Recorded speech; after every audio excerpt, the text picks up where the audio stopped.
Bonjour à tous, bienvenue sur la chaîne YouTube Apprendre le français. J'espère que vous allez tous bien. Aujourd'hui, dans cette vidéo éducative, je vais vous raconter l'histoire de l'homme riche, l'homme pauvre. Un jour, un facteur est venu dans mon village. Le facteur m'a apporté une lettre de mon fils, Saul. « Votre nom est Adam ?» demanda le facteur. « Oui, répondis-je. J'ai une lettre pour vous. » Le facteur lut l'enveloppe. Adam du village de Minta. « Une lettre pour moi. De qui est-elle » demandai-je. Le facteur regarda de nouveau l'enveloppe. « De Saul, » dit-il. Il me remit la lettre et s'en alla. « Martha, Martha, » appelai-je ma femme. « Viens ici, nous avons une lettre de notre fils, Saul. » Martha sortit et regarda la lettre. Elle était excitée, mais aussi inquiète. « Une lettre de Saul, » dit-elle. « Est-il en bonne santé? Je vais chercher l'instituteur. Il pourra lire la lettre. » Il n'y avait pas d'école il y a 50 ans. Je ne sais donc ni lire ni écrire. Je vis dans un petit village où le seul travail est l'agriculture. Mon fils unique, Saul, a quitté le village il y a 2 ans et mes 3 filles sont mariées. Saul gagne beaucoup d'argent dans un pays étranger. Martha et l'instituteur revinrent. Beaucoup d'autres personnes vinrent aussi. Tout le monde voulait entendre ma lettre. L'instituteur ouvrit l'enveloppe et lut la lettre.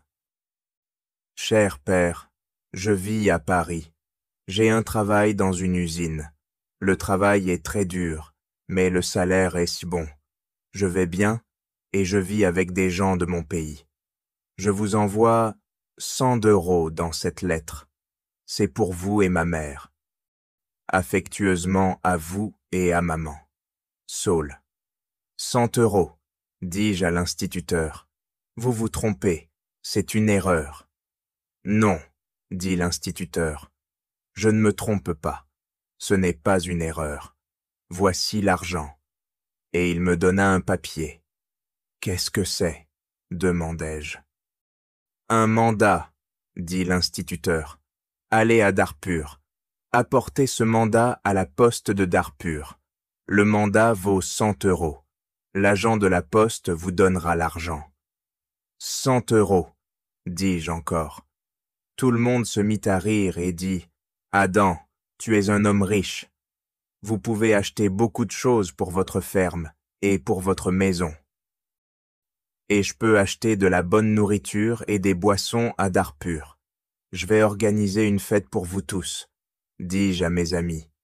Martha dit « Saul est un bon fils. » Ce soir-là, les gens du village parlèrent du mandat et de mon argent. Martha et moi parlâmes aussi de l'argent. Nous avions besoin de nombreuses choses pour la ferme. Le lendemain matin, je me levai très tôt.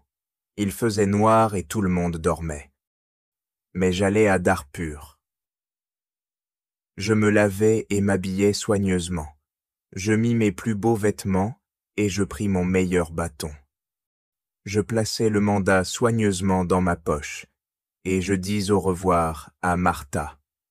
Je marchai 10 miles jusqu'à la route principale.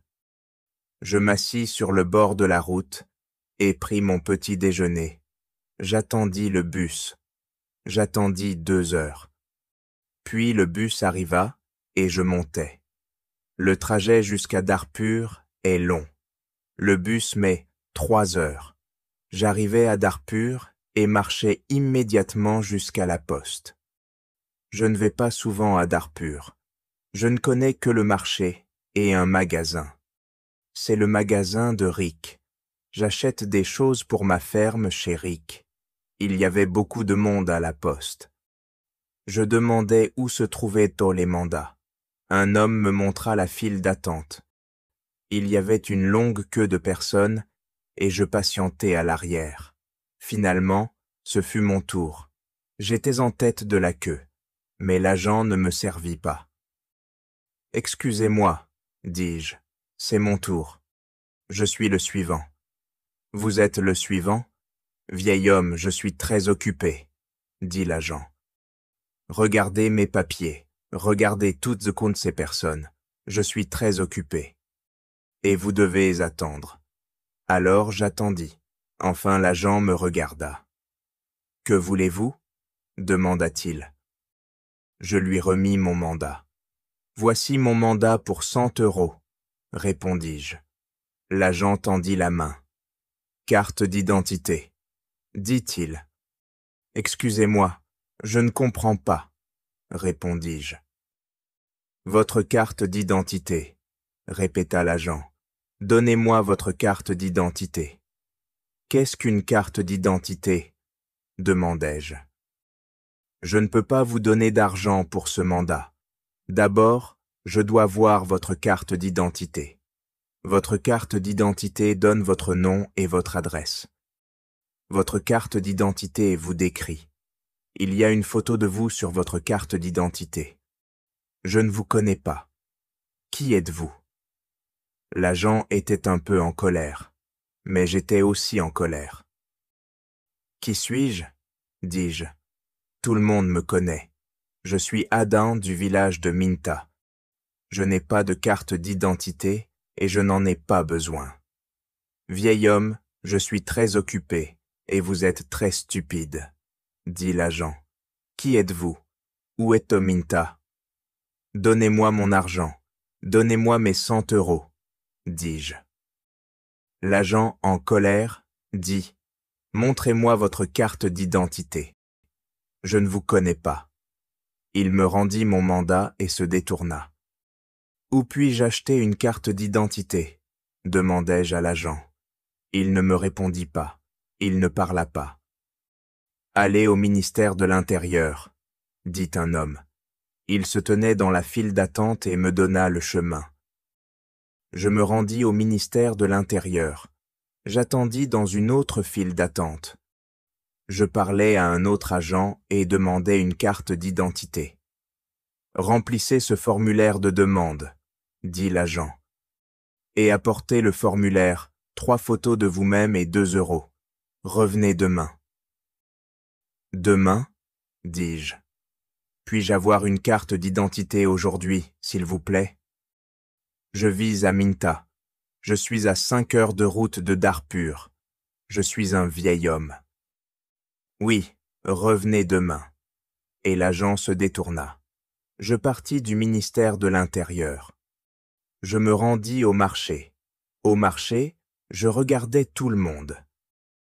Je cherchais un homme de mon village, mais je ne trouvais personne. Je me rendis donc au magasin de Rick et parlai à Rick. « Je veux une carte d'identité, » lui dis-je, « mais j'ai besoin de 3 photos de moi-même. » « Je vois. Vous avez besoin de photos, » dit-il, et il me montra le chemin vers un photographe. Je trouvai la maison. Le photographe dormait, mais il se réveilla rapidement. Ses vêtements étaient les sales, et il avait l'air fatigué. « J'ai besoin d'une carte d'identité, » dis-je. « Je veux 3 photos de moi-même. »« Oui, vous voulez 3 photos de vous-même, » répondit le photographe. « Et je fais de très bonnes photos. Venez voir mon appareil photo. » Nous entrâmes dans sa pièce. Au milieu de la pièce se trouvait un grand appareil photo. C'est le meilleur appareil photo de Darpur. Cet appareil est très, très bon, dit fièrement le photographe. Je n'ai jamais vu d'appareil photo, dis-je. Je ne sais rien des appareils photo. Dépêchez-vous et prenez une photo de moi. Ne me pressez pas, vieil homme, dit le photographe. Je suis un artiste.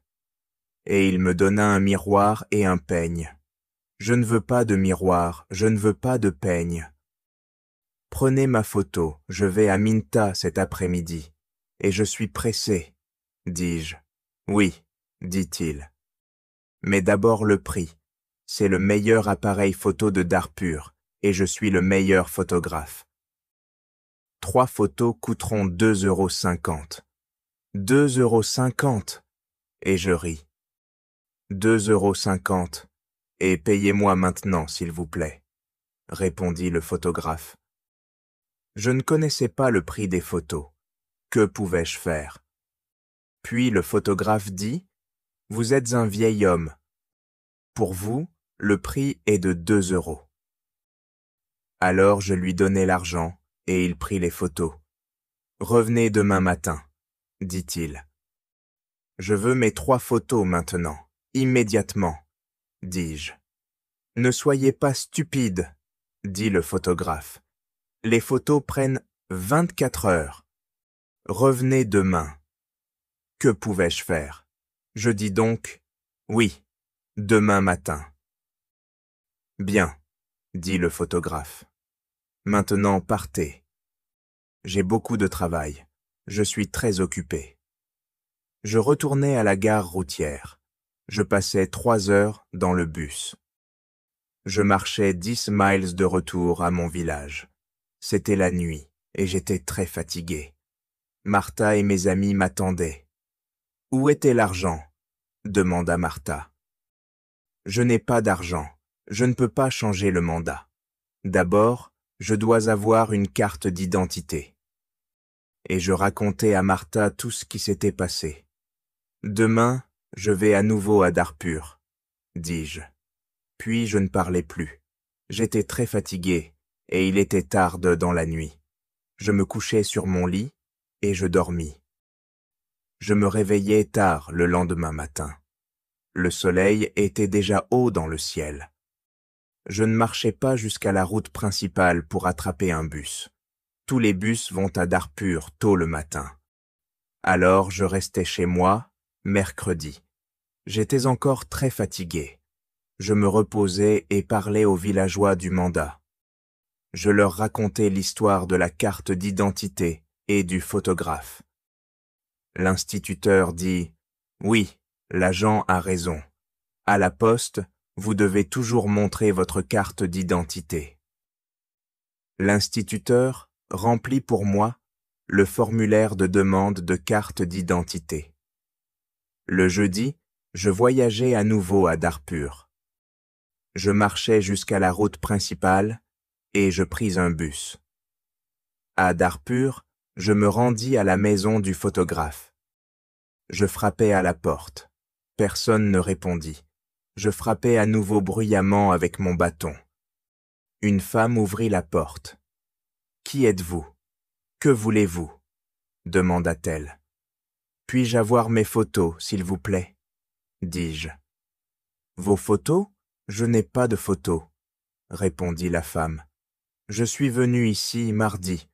Où est le photographe » demandai-je. « Il est sorti. Il n'est pas ici. » Et la femme ferma la porte. Je lui criai « Je l'attends ici. » Après un long moment, le photographe revint. Il avait l'air fatigué et sentait la bière. « Donnez-moi mes photos, » dis-je. « J'ai attendu longtemps pour vous. » Le photographe me regarda et dit « Je ne vous connais pas, vieil homme. De quelles photos parlez-vous » ? « Mais des 3 photos pour ma carte d'identité. Je vous ai payé 2 € pour elles, mardi. Donnez-moi mes photos immédiatement ou mon argent. » « Vos photos? Votre argent? De quoi parlez-vous » dit le photographe. « Montrez-moi le papier. Montrez-moi le reçu de votre argent. »« Mon reçu » demandai-je. « Oui. Où était votre reçu » demanda le photographe. « Vous ne m'avez pas donné de reçu » criai-je. « Donnez-moi mes photos ou mon argent immédiatement. » Et je frappai le photographe durement avec mon bâton. Je suis vieux, mais je suis encore fort. Le photographe tomba au sol. Il cria « Au secours! Au secours! Cet homme vieux est en train de me tuer. » Et je le frappai encore plus fort. Beaucoup de gens sortirent de leur maison. Je frappai encore le photographe et 2 hommes vinrent me saisir. Je ne pouvais pas me dégager de ces 2 hommes. Le photographe était très en colère, et moi aussi. Beaucoup de gens criaient. Puis un policier arriva. Le photographe cria au policier « Cet homme vieux m'a frappé 3 fois avec son bâton. C'est un voleur et un meurtrier. Il veut mon argent. » Le policier me saisit par le bras et dit « Venez avec moi au poste de police. » Je ne dis rien. Nous marchâmes jusqu'au poste de police. Au poste de police, le policier me demanda « Avez-vous frappé cet homme 3 fois ?» « Oui, dis-je. Il ne m'a pas donné mes photos. »« Montrez-moi votre carte d'identité, » dit le policier.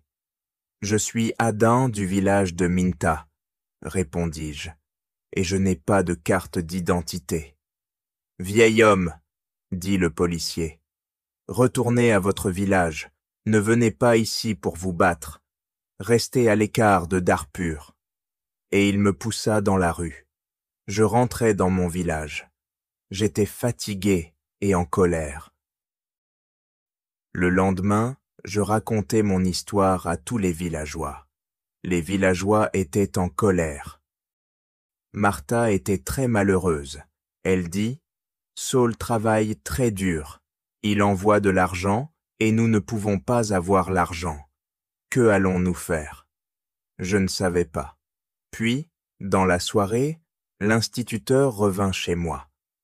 « Adam, peut-être que je peux vous aider, » dit l'instituteur. « Voici une lettre pour Monsieur Cheth. »« Monsieur Cheth ?» dis-je. « Qui est-il ?»« C'est un homme important à Darpur et c'est un ami du cousin de ma femme, » répondit l'instituteur. « Cette lettre était pour Monsieur Cheth. La lettre concerne votre mandat. Peut-être qu'il pourra vous aider. » Je pris la lettre et remerciai l'instituteur. Ainsi je partis pour Darpur, à nouveau le samedi, pour la 3e fois. Après un long moment, je trouvai la maison de Monsieur Cheth. La porte fut ouverte par un homme grand. « Puis-je voir Monsieur Cheth ?» demandai-je. « Et qui êtes-vous » demanda l'homme grand. « J'ai une lettre pour Monsieur Cheth, » répondis-je. « Je vois. Puis-je avoir la lettre, s'il vous plaît » demanda l'homme grand en tendant la main. « La lettre est ici, » dis-je. Et je sortis la lettre de ma poche. « Mais je dois voir Monsieur Cheth. »« Beaucoup de gens veulent best voir Monsieur Cheth, » dit l'homme grand. « C'est un homme très occupé et très important. Monsieur Cheth n'est pas ici pour le moment. Mais donnez-moi votre lettre, et Monsieur Cheth la lira plus tard. » Je remis la lettre à l'homme grand. Ensuite, j'attendis. Plus tard, une grande voiture noire arriva, et un homme entra dans la maison. Un moment plus tard, l'homme grand ouvrit à nouveau la porte. « Entrez maintenant, s'il vous plaît, et suivez-moi, » dit-il. Je suivis l'homme grand. Nous entrâmes dans une grande pièce avec de beaux tapis et de grands fauteuils. Un autre homme se trouvait dans la pièce. Il était en train de boire. « Voici Monsieur Cheth, » dit l'homme grand. « Je suis Adam du village de Minta, » répondis-je. « Oui, je sais, » dit Monsieur Cheth. « Merci pour la lettre. J'espère pouvoir vous aider. J'aime aider les gens. Veuillez vous asseoir. » Monsieur Cheth sourit. Ses vêtements étaient neufs et élégants. « Merci, » dis-je. « Puis-je voir le mandat, s'il vous plaît » demanda Monsieur Cheth. Je sortis le mandat de ma poche. À présent, le mandat était sale et semblait très vieux. Je le donnai à Monsieur Cheth. « Ce mandat est de 100 €, dis-je. Mon fils l'a envoyé d'un pays étranger. » Monsieur Cheth déplia le mandat et le regarda. « Vous ne pouvez pas échanger ce mandat, » dit-il. « Ce mandat ne vaut pas 100 €. Ce mandat ne vaut rien. »« Rien. Inutile ?» demandai-je. Monsieur Cheth regarda à nouveau le mandat. « Oui, inutile. Votre fils ne comprend pas les mandats. » Ce mandat n'est pas valable dans notre pays, dit M. Chet. Puis, il regarda de nouveau le mandat et ajouta, « Et ce mandat est aussi vieux, il est périmé. » Je ne dis rien. M. Chet me rendit le mandat. Ensuite, M. Chet sourit et dit, « Je suis vraiment désolé. Vous êtes un vieil homme. Vous avez fait un long voyage depuis votre village. Que puis-je vous offrir à manger et à boire? » Je n'avais pas faim. Mais M. Chet sortit de la pièce. Puis, il revint avec du café et des gâteaux. Je bus mon café. « Vieil homme, dit M. Chet, j'aime aider les gens. Je suis un homme riche. Donnez-moi votre mandat. » Je remis mon mandat à M. Chet. « Oui, ce mandat est inutile, dit-il encore. Mais je vais vous aider, je vais échanger ce mandat pour vous. Je vais vous donner de l'argent. » M. Chet sortit de la pièce. Je me sentis de nouveau très heureux. Après quelques minutes, l'homme grand entra dans la pièce. Il me donna une enveloppe. « Ceci est de la part de M. Chet. Vous pouvez partir maintenant, » dit l'homme grand. Je sortis de la maison. Je marchai le long de la route jusqu'à la gare routière. J'ouvris l'enveloppe et sortis l'argent. Je comptai l'argent. C'était 10 €. Je pensai à mon seul fils, Saul. Mon fils, Saul, m'avait envoyé un mandat de 100 €. M. Chet m'avait donné 10 €. Je me sentis vieux et pauvre à nouveau.